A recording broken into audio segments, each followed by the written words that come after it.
Hello friends, welcome to my channel. কেমন আছেন সবাই? আশা করি ভালো আছেন। তো আজ আমি আপনাদের তৈরি করে দেখাবো দুর্দান্ত স্বাদের একটি নাস্তার রেসিপি। না চাউল, না আটা, না ময়দা, এর কোনোটি দিয়ে আমি এই নাস্তাটি তৈরি করব না। ঘরে থাকা সামান্য উপকরণ দিয়ে আমি আজ এই নাস্তাটি তৈরি করে দেখাবো। একদমই সহজ তৈরি করা, চটজলদি তৈরি হয়ে যায়, আর বাচ্চারা এই নাস্তাটি তো খুবই পছন্দ করবে। তো আশা করছি আমার আজকের এই ভিডিওটি আপনাদের ভালো লাগবে। তাহলে চলুন স্টার্ট করা যাক। তো সবার প্রথমে নাস্তাটি তৈরি করার জন্য এখানে নিয়েছি আমি একটা বাটি, তার মধ্যে নিয়ে নিচ্ছি আমি সুজি। তো এখানে আমি নিচ্ছি মেজারমেন্ট কাপের 2 কাপ সুজি। তো সুজিটাকে আমি কিছুটা গুঁড়ো করে নেব। আপনারা যদি একদম সরু দানার সুজিটা নেন তাহলে আপনাদের গুঁড়ো করার কোনো প্রয়োজন নেই। এখানে নিয়েছি আমি একটা ব্লেন্ডার জার, তার মধ্যে আমি সমস্ত সুজিটাকে নিয়ে নিচ্ছি। এখন ব্লেন্ডার জারে মুখটাকে লাগিয়ে আমি কিছুক্ষণের জন্য এটা ঘুরিয়ে নেব। তো দেখুন, সুজিটাকে আমি কিছুক্ষণের জন্য ব্লেন্ডারে ব্লেন্ড করে নিয়েছি। ঢাকনাটাকে উঠিয়ে দিলাম। এখন আমি সুজিটাকে একটা বাটিতে নিয়ে নিচ্ছি। তো আমি আপনাদের সুজিটাকে দেখিয়ে দিচ্ছি। তো এটা তো পুরোপুরি পাউডার হবে না, কিছুটা গুঁড়ি গুঁড়ি থেকেই যাবে। ঠিক এই রকম করে এটাকে ব্লেন্ড করে নিতে হবে। এখন এর সাথে আমি দিয়ে দেব দই। তো এখানে আমি নিয়েছি 1 কাপ টক দই। তো আমি টক দইটাকে জল ছাড়িয়ে নেইনি, জল শুদ্ধ দিয়ে দিলাম। এখন দইয়ের সাথে সুজিটাকে আমি খুব ভালো করে প্রথমে মিশিয়ে নিব।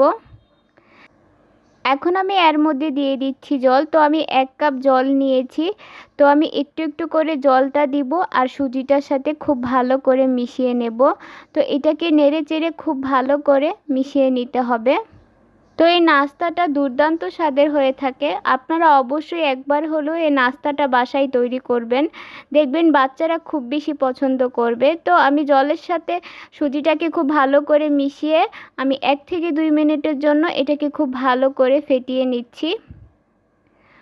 তো এটা ফেটানো হয়ে গিয়েছে। এখন আমি এটাকে ঢাকনা দিয়ে ঢেকে 10 মিনিটের জন্য সাইডে রেখে দিচ্ছি। ততক্ষণে আমি এখানে একটা আলুর পুর বানিয়ে নেব।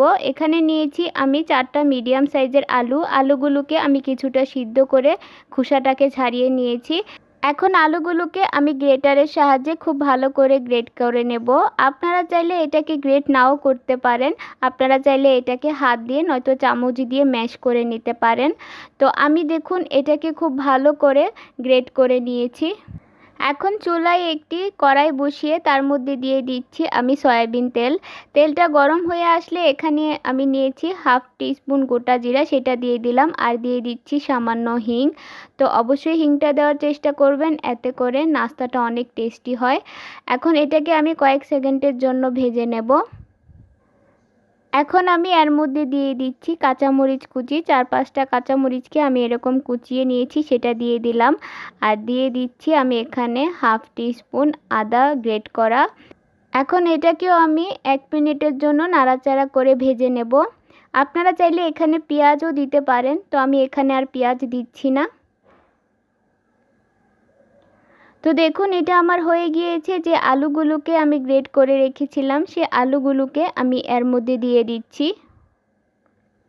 তারপর এখানে দিয়ে দিচ্ছি আমি স্বাদমতো লবণ। এখন আমি আলুর সাথে সমস্ত উপকরণগুলোকে নাড়াচাড়া করে মিশিয়ে নেব। তারপর কয়েক মিনিটের জন্য আলুটাকে খুব ভালো করে ভেজে নেব। তো আলুটাকে 2 থেকে 3 মিনিটের মতো আমি হালকা আঁচে ভেজে নিয়েছি। এখন আমি এর মধ্যে দিয়ে দিচ্ছি কিছু মশলা। দিয়ে দিচ্ছি সামান্য হলুদের গুঁড়া, 1 চা চামচ মরিচের গুঁড়া, 1/2 চা চামচ চাট মশলা, আর সামান্য দিয়ে দিচ্ছি গরম মশলার গুঁড়া।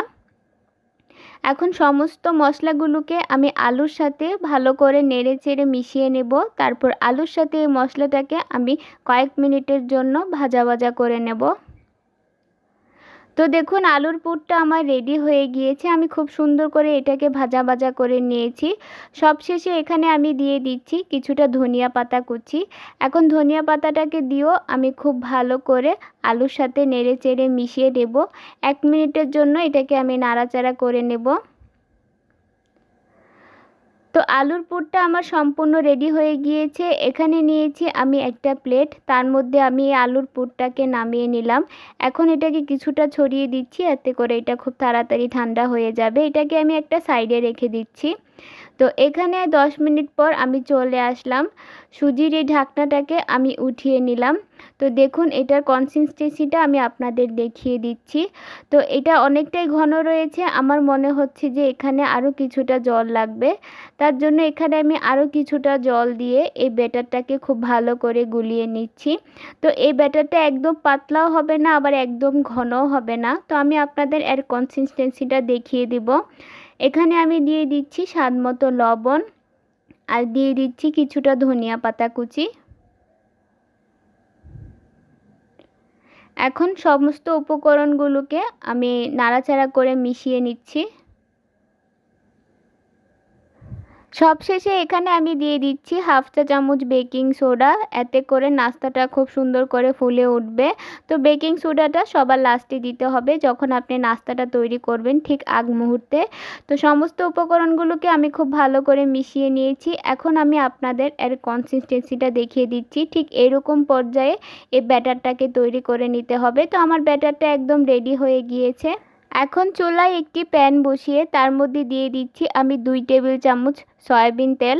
তো এই নাস্তাটি তৈরি করতে বেশি তেলের প্রয়োজন হয় না, অল্প তেলেই এই নাস্তাটি তৈরি হয়ে যায়। এখন ব্রাশের সাহায্যে আমি প্যানের গায়ে তেলটাকে লাগিয়ে দিলাম। এখন আমি এর মধ্যে দিয়ে দিচ্ছি ব্যাটার। তো আমি 3 চামচের মতো ব্যাটার এর মধ্যে দিয়ে এটাকে ছড়িয়ে দিচ্ছি। প্রথম অবস্থায় গ্যাসের ফ্লেমটাকে হাই রাখতে হবে। ব্যাটারটাকে দেওয়ার পর গ্যাসের ফ্লেমটাকে লোতে করে দিতে হবে। তো পুরো নাস্তাটাই লো ফ্লেমে করতে হবে। এখন আমি এটাকে ঢাকনা দিয়ে ঢেকে দিচ্ছি 3 থেকে 4 মিনিটের জন্য। তো 3 থেকে 4 মিনিট পর আমি ঢাকনাটাকে উঠিয়ে নিলাম। তো দেখুন এটা খুব সুন্দরভাবে হয়ে গিয়েছে। এখন আমি এর মধ্যে যে আলুর পুরটাকে বানিয়ে রেখেছিলাম, সেই আলুর পুরটাকে আমি এর মধ্যে দিয়ে দিলাম। তো পুর যত বেশি দিবে এটা খেতে ততই বেশি টেস্টি হবে। তো আমি খুব বেশি করে পুরটাকে দিয়ে দিলাম। এখন উপর থেকে আমি আরও কিছুটা ব্যাটার দিয়ে দিচ্ছি। তো আলুর এই পুরটাকে আমি ব্যাটার দিয়ে কভার করে দিলাম। এখন আমি আবারও ঢাকনা দিয়ে ঢেকে দিলাম 3 মিনিটের জন্য, এতে করে উপরের ভেজা অংশটা কিছুটা শুকিয়ে আসবে। তো 3 মিনিট পর ঢাকনাটা উঠিয়ে নিচ্ছি। দেখুন উপরের অংশটা কিছুটা শুকিয়ে এসেছে। এখন এটাকে আমি উল্টে দেব। তো এটাকে খুব সাবধানতার সাথে আমি উল্টে দিয়েছি। দেখুন এদিক থেকে এটা খুব সুন্দরভাবে রান্না হয়ে গিয়েছে। এখন আমি উপর থেকে আরও 2 টেবিল চামচ তেল দিয়ে দিলাম। এখন ঢাকনা দিয়ে ঢেকে দিচ্ছি 3 থেকে 4 মিনিটের জন্য। তো 4 মিনিট পর ঢাকনাটাকে উঠিয়ে নিলাম। তো অপর সাইডটাও খুব ভালোভাবে হয়ে গিয়েছে। এখন এটাকে আমি একটা প্লেটের মধ্যে উঠিয়ে নিলাম। দেখুন খুব সুন্দরভাবে এই সাইডটাও হয়ে গিয়েছে। এখন আমি নাস্তাটাকে আপনাদের কেটে দেখাচ্ছি। খুবই সহজভাবে এটা কাটা হয়ে যায়। একটা ছুরির সাহায্যে আমি 4 কোনা করে এরকম কেটে নিচ্ছি।